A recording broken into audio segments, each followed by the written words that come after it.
In front of me is Samsung Galaxy A73, and today I would like to show you how you can change font style on this device.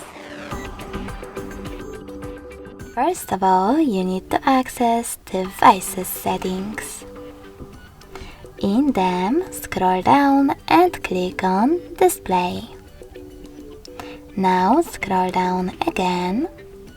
Choose font size and style.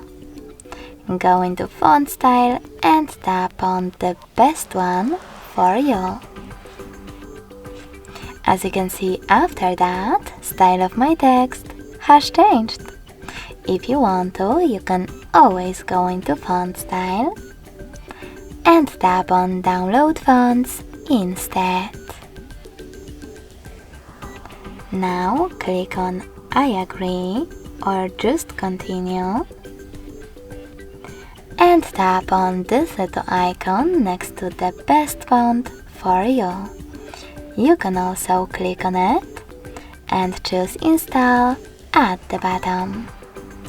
Now after a couple of seconds you can choose apply at the bottom right corner or just click on your style on the list. Thanks so much for watching. If you enjoyed this video, smash that like button, comment and subscribe. Bye!